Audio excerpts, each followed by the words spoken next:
Well, here we are. 4 years later, we have come full circle. Roger Federer has lost in Halle, a tournament that I don't know if people were expecting him to win, but they weren't expecting him to go down so soon.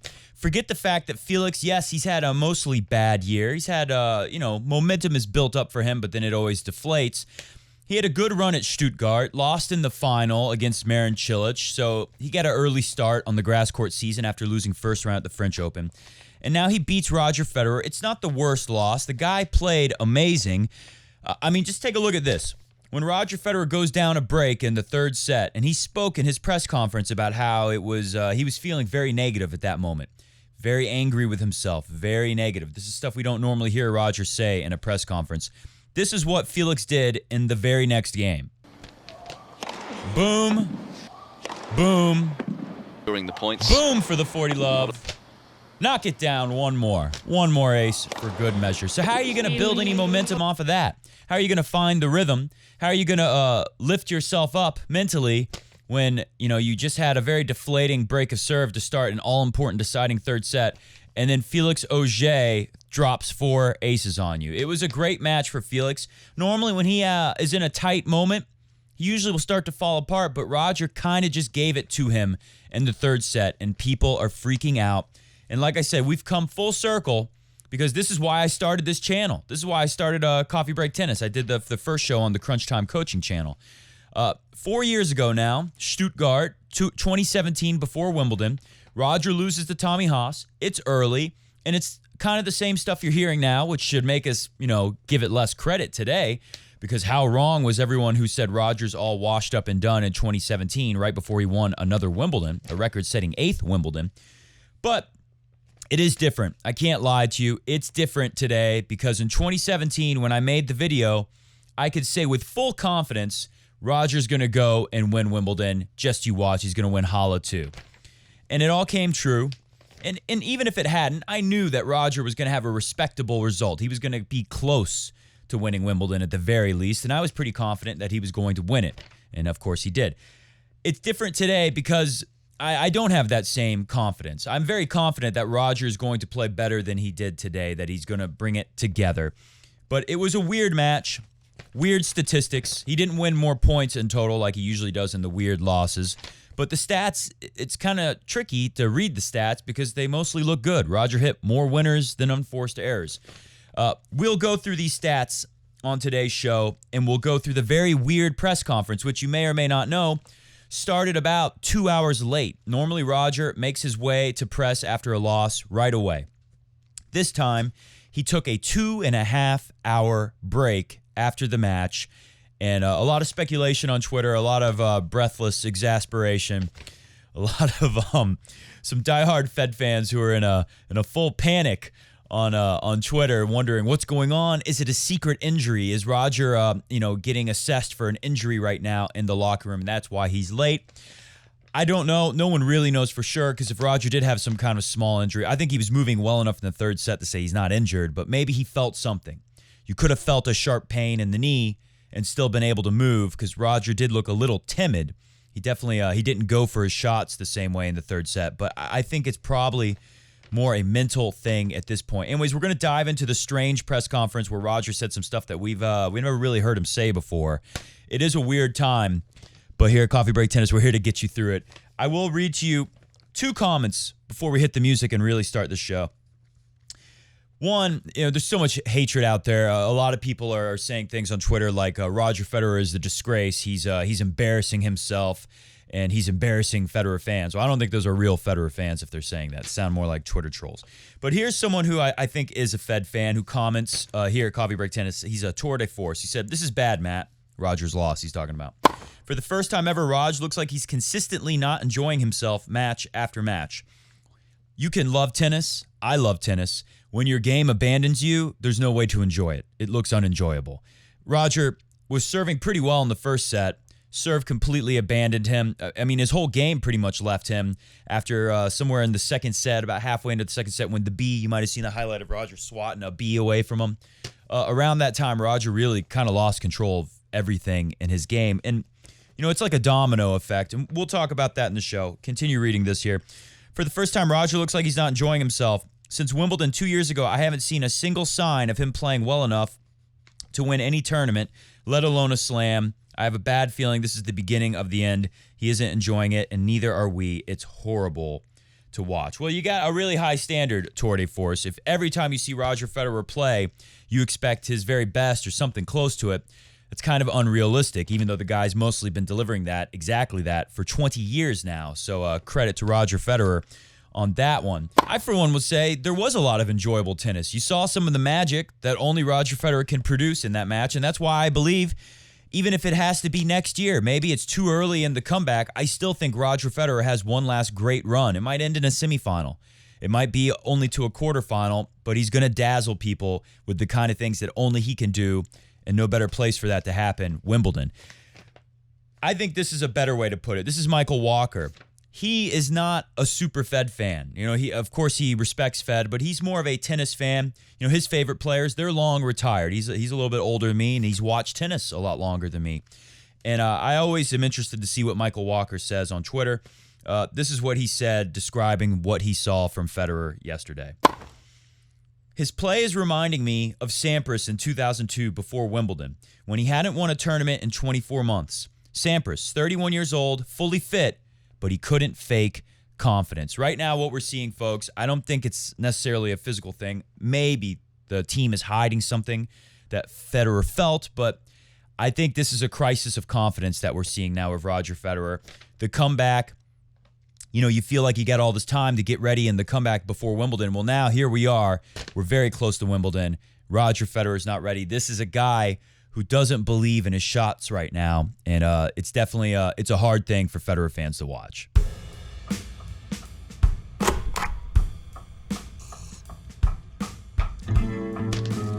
Today on Coffee Break Tennis, we're going to go through the Roger Federer loss to Felix Auger-Aliassime. The guy played great, but we all expect more out of Roger. And Roger himself, he said he was okay with the first two sets. It was the third set that made him 2.5 hours late to his press conference, where he had to talk to Ivan Lubicic and try to figure out what the hell just happened to my game out there. That is definitely the story. We will go through all of that. Also, Rafa Nadal is out at Wimbledon. Not a surprise here. I think a lot of people kind of saw this coming just before French even started, knowing that they pushed it back so close to Wimbledon, and especially after seeing what he physically had to go through and how exhausted and worn out he looked in that match. So we'll talk a little bit about that. Also, Andy Murray sends a message to Roger Federer after unacceptable Halle defeat. Andy Murray shares a little bit of his experience of trying to come back after a serious injury with Roger Federer. I thought it was interesting, some of the stuff he had to say. And of course, we'll go through the draws. There are still a couple grass court tournaments playing. Just no Federer, no Rafa, no Djokovic, not even an Andy Murray, not even a Sasha Zverev. He's out too. We'll go through the draw and talk about some of my thoughts on how things are playing out on this part of the ATP Tour when we hit the grass. Let's start off with, I think this is a three-part problem what Roger Federer is going through, and I wrote it down. Number one is physical. You got to realize this comeback, think of Djokovic, how he went to Belgrade, however you say it, played there, lost to Karatsev, didn't have what he felt was the right level, the right confidence in his shots. Right? He hadn't found the belief. This is what Roger Federer had. Zero belief in that third set. All the shots abandoned him. Started with the serve. When he served out the first set, I think, was when it really started to look like, okay, this might not be a great serving day. In the second set, he served well at times, but it was scratchy. It was good enough to win against a lot of guys, not against Felix as well as he was playing. Felix does have some history doing well on grass. The Stuttgart final he was just in last week, that wasn't his first Stuttgart final. Now, he is like 0-8 or 0-9, something like that in finals. I still have my questions about him mentally, but the bottom line is Federer didn't apply enough pressure to even get a chance for Felix to choke out serving for the match or something like that. You know, if Felix is serving for the match at, 5-1? Did he finish 6-1, I think? The final score. Of course, I have every stat in the world on this sheet of paper, but I don't have the actual score of the sets. Anyways, 5-1, 5-2, whatever it was, not so much pressure with the double break, and Roger really not doing enough in that third set at all to even make Felix think that he might lose, that he might blow it. I think the guy was feeling pretty confident when he saw how Roger was falling apart. So, number one, it's a physical thing, and you got to look at Joker, how he's able to go. He just signed up for Mallorca, by the way, which is totally different conditions than Wimbledon. Seems kind of crazy to go play that tournament. And even Goran Ivanisevic, the coach of Djokovic, he's saying that he doesn't like the idea, that it's a bad idea. But Djokovic is insisting, and it worked out well. He played at the 11th hour, right? Last minute, he went and played in Belgrade #2 right before the French Open. It worked out pretty well, so I trust Djokovic's instinct on that. But my point is, think of Rafa now. Rafa can't go find like these last-minute extra tournaments. Look, he's skipping Wimbledon because of the way the schedule was jammed up. Everything he had to give, he had to throw in at the French Open. Rafa can't go look around for these extra tournaments to get a little extra practice like he would like to when he was younger. He's just got to, take what he's got so far from the practices and the tournaments he's been able to play and then go to the French and do the best he can. Djokovic, he's got a little more freedom with the body. He can push it a little harder, finding that feeling, that confidence that he needs. Physically, Roger can't do that. He's more like Rafa now, right? Less like Joker, more like Rafa. Roger has to limit practice, limit everything he does. That's why he pulled out of the French Open. He had to take a 4-day rest. Remember that. They took 4 days of no practice after the French Open when Roger pulled out after his win against Dominic Koepfer. And then he finally went to go practice on grass. And that first day, after 4 days of nothing, was a very, very light hit. Not like a normal practice, not much energy or, wear and tear done on the body, on the knee in particular.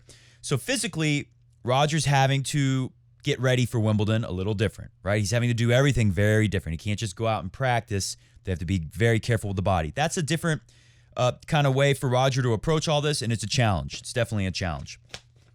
Mentally, number 2. And let's say my 3 reasons. Number 3 is basically also mental, but it's just another way to really complicate things with the mental side. It's obvious Roger doesn't believe. You have like a domino effect. Take a look at this.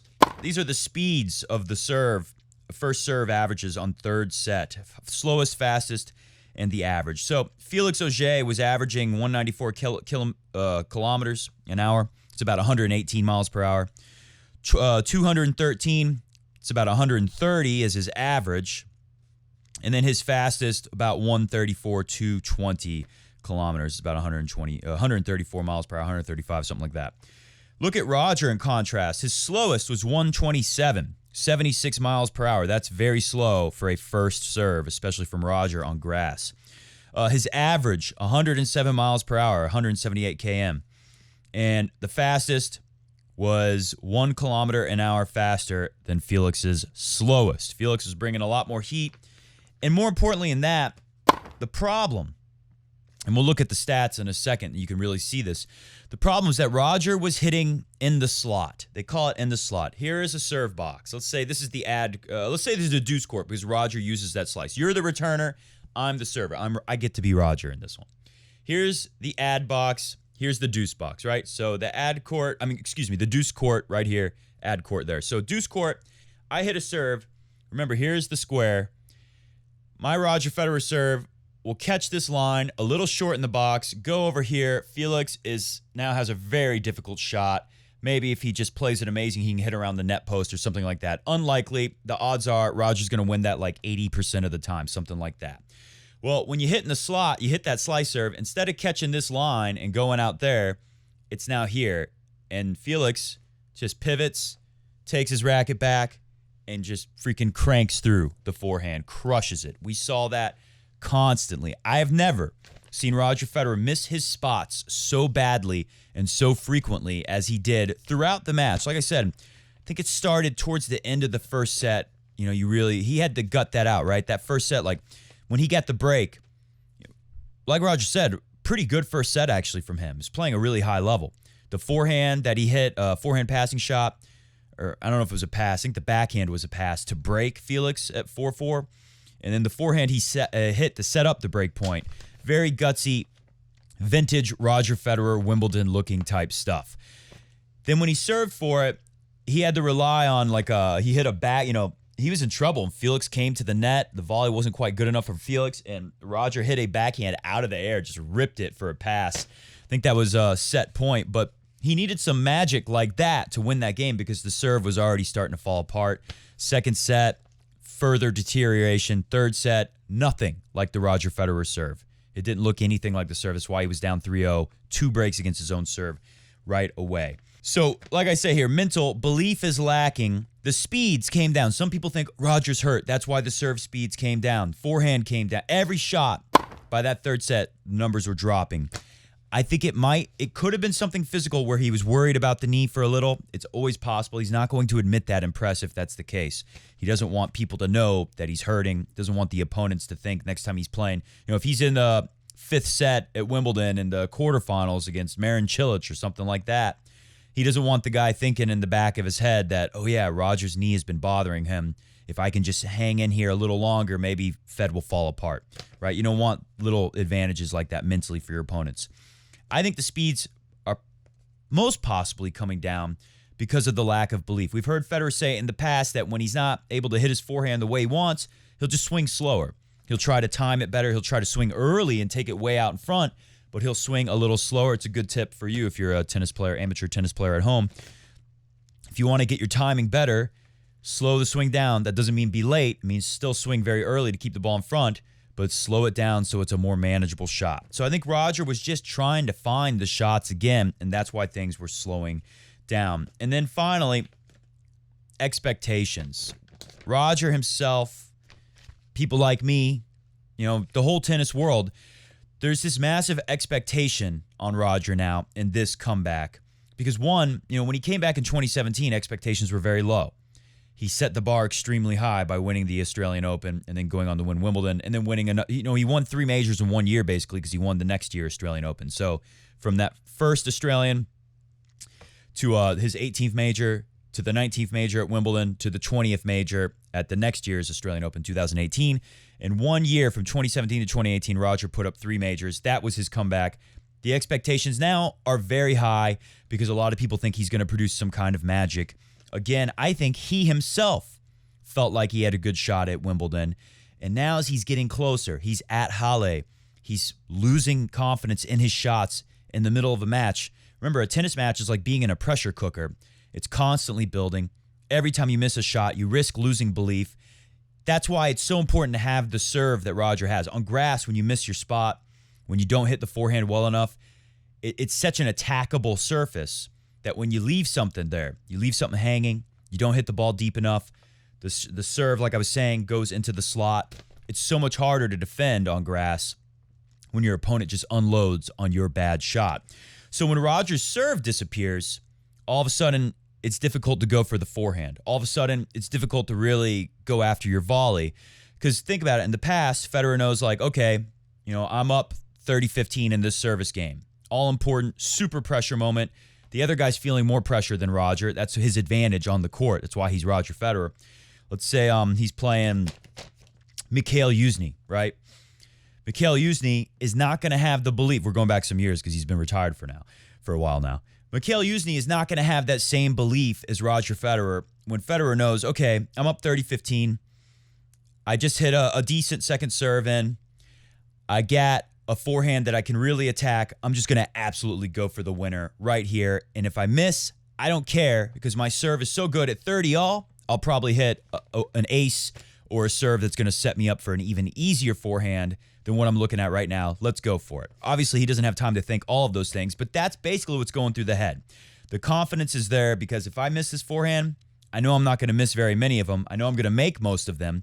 And also, if I start missing forehands, I've got the best serve of all time, maybe.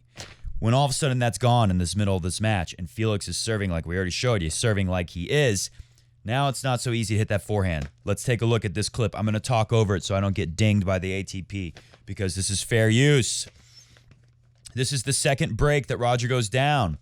Doesn't attack with this forehand. Look how he doesn't go after it. Then he misses a very easy, for him, slice backhand. Looks out of sorts. Normally, that inside out, tagging the angle right there, Roger's going to go after that a lot more, follow it into net, most likely if he sees that it's as good of a shot as he's hoping for. That's that, where you see the average speeds coming down. Just a little timid on that forehand. We saw a lot of stuff like that. And again, I tell you, at this point, Roger's already felt like, well, my serve is gone. My serve sucks today. So how do you comfortably go after your best shots? How do you go after that forehand when you don't feel confident you're going to hit a good serve on the next point or that you're even going to get a first serve in? And worse, Federer had, if you look at the third set stats, 58% first serves in. For him, that's not a bad number.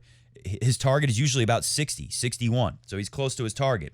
But he only wins 47 of the time. I've never seen that before. The commentator in that match on Tennis TV said the same thing. I've never seen Federer averaging below 50% on the win on first serve, right? Maybe he doesn't hardly get any first serves in. Maybe his first serve percentage drops very low, but he's going to win most of them. So it's one thing to not get your first serves in. It's another thing to be getting them in and they're getting bullied around because they're terrible. For Federer, he doesn't have the biggest serve in the world, so he really does have to keep hitting his spots. He can't get away with just a lot of heat coming on the ball, especially if you put it in the slot where it gets crushed. Here's another one. This is right before he gets broken. This is to try to save break point. Federer sets this up very nice, but take a look. What goes wrong with this forehand volley? Again, the belief, it's a domino effect. If you're on grass where the serve is the most important of all the surfaces, maybe a very fast hard court, you could say it's more important. But grass, the way it plays with the very low bounce, and especially early rounds at Halle, especially, Roger said it in his press conference, historically he's had some tough matches there because it can be very difficult to play baseline rallies on that very fresh grass, right? The grass is thicker, so the court is just, the bounces are a little bit different. The bounces are very low. It really deadens the ball, and it's hard to get in a rhythm if you're not feeling very sharp. Roger said something like that. It's very true. So when the serve is totally gone, how do you have the belief to hit all the other shots? It all falls apart with this domino effect very quickly. So that's what we're up against here. It's a three-front war for Roger Federer. The physical limitations of how he can't prepare like normal because they're constantly having to monitor the knee. The mental side, how he just doesn't have the belief in his shots right now. And when the serve goes for Federer, that's the biggest thing. So that's why I am toning my expectations down for this year's Wimbledon. Roger Federer has already said he's coming back to play Halle next year. That tells me that he doesn't want his last Wimbledon to be a Wimbledon where he played, 5 matches before he went to Wimbledon, 6 matches, whatever it is. I think he wants to play something like a full schedule, play the Australian Open, maybe play Miami or Indian Wells, maybe both, maybe just one, maybe like Dubai, some stuff like that next year. And then go, with a full year of playing mostly. I don't think he's going to play every tournament. I think he's going to be more like, what you'll see from Rafa. But I think Roger would want his last Wimbledon to be one where he actually had something like a normal tennis season going into it so he could actually feel like he had the reps in the matches to give himself a chance. So good news there for the Fed fans. I think he will be back next year, and I give him a chance to win still this year, or at the very least, have a great run, quarterfinal, semifinal, maybe even the final. Don't count him out, because when he does find the belief again, watch out. No one's going to want to play him on grass. He's still one of the best. The only person I'd be afraid of as a Federer fan is, of course, Novak Djokovic.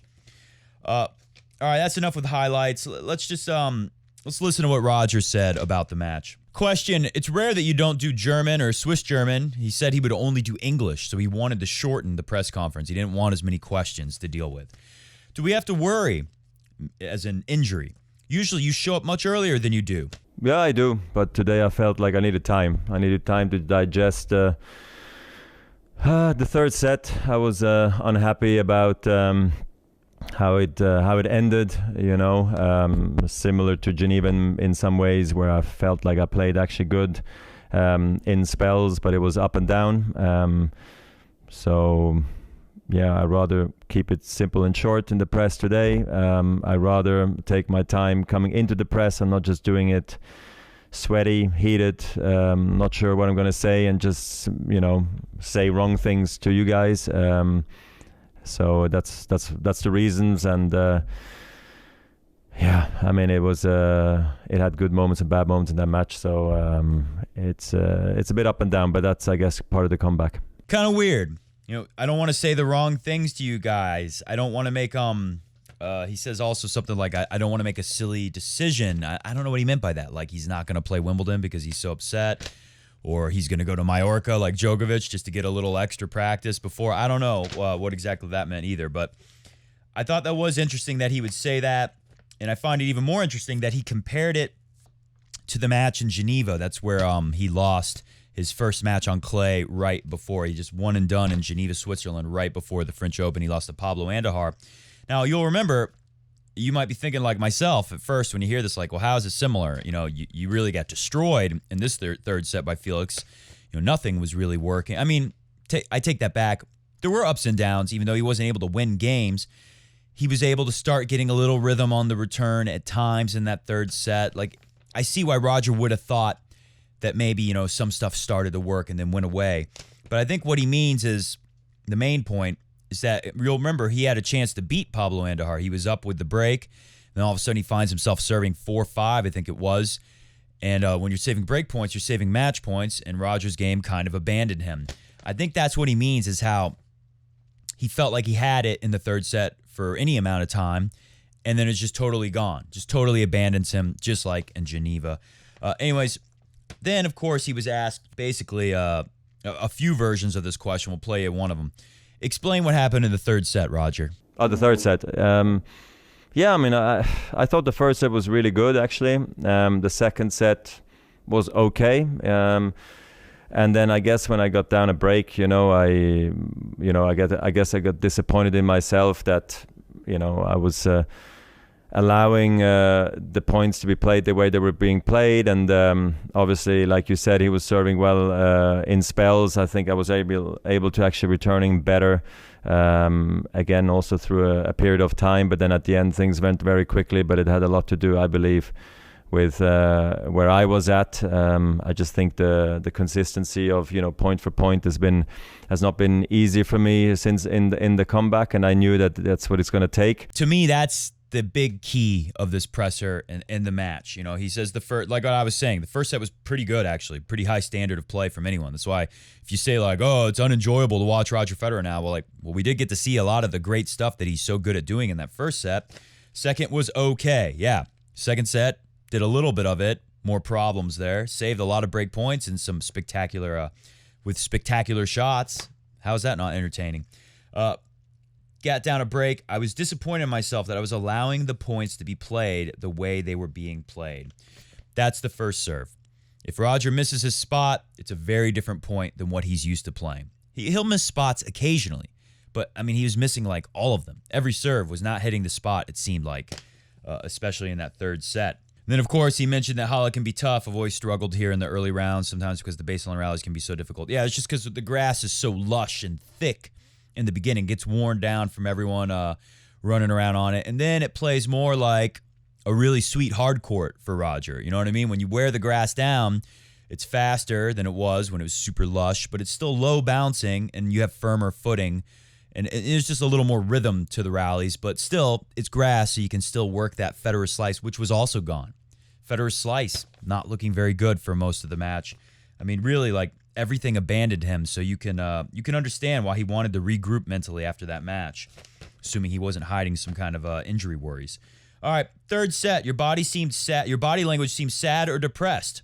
Was it your play or are you injured? That was basically the next question. Another version of what the hell happened in that third set, Roger. Yeah, no, it was not a good attitude from my side. I was disappointed in the way I was feeling on court, the way things were going. That I'm not getting better spells and all that stuff. I just think the whole difficulty of the comeback got to me as well a little bit. How much I have to push on every point, try to make things happen, and I realized it was not going to be my day. There was nothing I could do. I started to get really negative, and this is not normally how I am by any means. So I think this is not something I'm happy about and proud about. But at the same time, if I look at my 1,500 matches I've played, these things can happen, But the good thing is that I know it will not happen the next time around, and the next time, and the next time that I'm going to be on court. I think that's also one of the reasons I wanted to take the time between the match and the press conferences to truly understand why did I feel this way, speak to Ivan a little bit, and just figure it out, and then straight away head up, look forward, don't take any silly decisions right now, just stay positive, and then we take it on to the next goal, which is clearly Wimbledon. So We'll see then when I come back to Switzerland what the schedule is with training and all that stuff. But today was disappointing, no doubt. Very telling answer there, and weird to hear Roger talk about how negative he got. You wonder, did he go into the locker room and was just depressed looking like that and said, like, I don't know what the hell happened? Ivan Lubicic, tell me what happened. I don't know. Did he go in there and smash a racket? Wouldn't shock me. Maybe he was just so angry with how he played. He couldn't believe it. Something happened in there for sure. 2.5 hour delay for the presser. So like he was saying, how negative it was. Also, you hear what I'm saying about the expectations of this comeback. People are expecting some Fed magic, and now he's thinking he can't deliver. And I'm sure the weight of that on his shoulders is really something. I just started to think about the difficulty in the middle of the match, he's saying. The difficulty of the comeback got to me. How much I have to push on every point to make things happen. I realized it's not going to be my day, and there was nothing I could do. I started to get negative, very negative. This is not normally how I am. Now, optimistic for the Fed fans to hear him say that it's not going to happen again. He's not going to let himself get that negative. And I hope that's the case. I hope he's able to do that. Let's go through the stats real quick. In set one, look at these numbers. 11 winners on 7 unforced errors. Forehand was 4 and 6. The forehand was not great today. The backhand was actually really good in that first set. 4 winners on 1 unforced error. A couple spectacular backhand winners, by the way. 3 aces, 0 double fault. 73% first serves in, 75% win. 56%. Roger's win on second serve was pretty good throughout the whole match. Just Felix was much better on everything. Felix he had 4 breakpoint opportunities, didn't convert any of them. Roger had 1, he took 1. Most people would be very happy with that set. It was a good set. Set number 2, 10 winners, 9 unforced errors. Even though it's a bad set, Roger's hitting more winners than unforced errors. So it is a weird match when you think of it like that. Forehand, 5 and 5. Backhand, 3 winners, 4 unforced. Ace, 2, doubles, none. 69% in. So he's getting a lot of first serves in, but 59% win. That's a problem on that second set number there. 50% win on second. You can live with 50% win on second. That's good enough to get the job done if you're doing well with the first serve. Roger was obviously not. Felix only got 1 break despite having 5 chances. Roger didn't get any chances. In the third set, the Federer first serve goes down to 58% in. 47% win. That's the worst number I've ever seen from Roger. And 55 on second, which isn't bad. You can do okay. 60 win on second serve is great. 55 is not too far from 60. So it very much was, his second serve numbers look like his first serve numbers. This won't work. He has to get a lot of points from his first serve. That's just such a big part of his game. If he doesn't fix this before Wimbledon, it's not going to be a good one. If you look at the average stats, all of it averaged together with that disastrous third set, Federer has 28 winners and 25 unforced errors. So he's in the positive there. Yet he got blown out in the third set. It's weird. Forehands, 12 and 14. Backhands, 9 and 10. Ace, 7 aces, only 1 double fault. Winning 62% on first for the average of the match. It's unacceptable for Roger Federer. Now, we look at Felix. 37 winners, 15 unforced errors, 17 winners on 9 unforced errors in the forehand. Really clean stuff. 15 aces from Felix. Amazing serving from him, which makes sense because Felix kind of has a natural slice on every serve he hits, first serves. And on grass, it's really effective. The bounce is low. The slice tends to make it stay low and cut to the left if you're a righty. So it seems like this is a good place for Felix to play. And, of course, Felix has a forehand very similar to the Roger Federer forehand. In fact, it looked more like the Federer forehand in this match, the way he was able to use it. 17 forehand winners. 88% win on first serve from Felix. That's more like it. That's the kind of number you usually see from Roger on grass. 62, Federer's number. I think he was averaging 61%. 2019 on grass on his second serve, something like that. So wonderful numbers there. Roger at the net, pretty good, better than Felix. 10 out of 16 from Felix, 14 out of 19 trips to the net for Roger. Breakpoint opportunities, Roger only had that 1 that he converted in the first set. Felix had 15, only able to convert 3. I think, how does Felix, rack up such a high number here? A big part of that, basically what keeps the Federer number down, the win on first serve 62% down so low, is the missing the spots. And that really was the biggest thing. And once that went, the whole game went for Roger. And that is how I saw it. We've now said everything there is to say about it. So my bottom line here, hit the music, we're going to get out of here. I'm optimistic for Roger. He's still got a week at Wimbledon to practice. And I think when he goes there, if he has a good enough draw, he can get through those early rounds and he can find some of his best stuff and his confidence again. I think it's possible, but it's not going to be easy. It's going to be very difficult. So this will be definitely a Wimbledon to watch this year. I think things are setting up now to where Roger's goals might be moving to next year's Wimbledon. I don't think they're going to write off this year yet, especially assuming that there's no injuries or anything like that they're hiding. But I think this could start to switch to, and maybe it should mentally. Maybe Roger shouldn't be thinking that he has a real shot to win. Part of why he did so well at the French, because getting to the second week at the French with no matches at all and a pretty weak warm-up, one and done in Geneva on clay, pretty amazing. But I think Roger had no expectations. He knew he was there practicing for Wimbledon. Well, what happens when you get to Wimbledon and you still don't feel good about your game? That's the problem Roger has right now. But if anyone's going to do it on the grass, it's going to be him or Novak Djokovic. Maybe he could do it too. Or Rafa. Rafa's Wimbledon withdrawal may be a sign of what is to come. Tennis 365. I don't think so. I think Rafa's still going to have a great run at Wimbledon next year if the body holds up. This is just a result of the scheduling. They pushed the French Open back so close. It's not enough time. Rafa's not going to take a chance with his body because he wants to keep playing. So what is the sign to come? The sign of what is to come is that this guy is devoted to furthering his career and to keep playing tennis. That just has to do with the French Open pushing it back and the schedule so close to Wimbledon. I won't even read that. Get that junk out of here. Andy Murray sends a message to Roger Federer. Oh, we were supposed to go through the draw.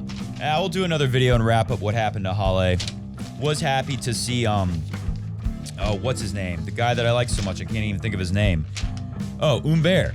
Hugo Humbert took out Sasha Zverev in 3 sets today. I've always liked Humbert. He's got a very flat ball. Grass is a good place for him. I'm curious to see how he will do here. Berrettini, we've told you before, is good on grass. You'll remember. No surprise that he was doing well.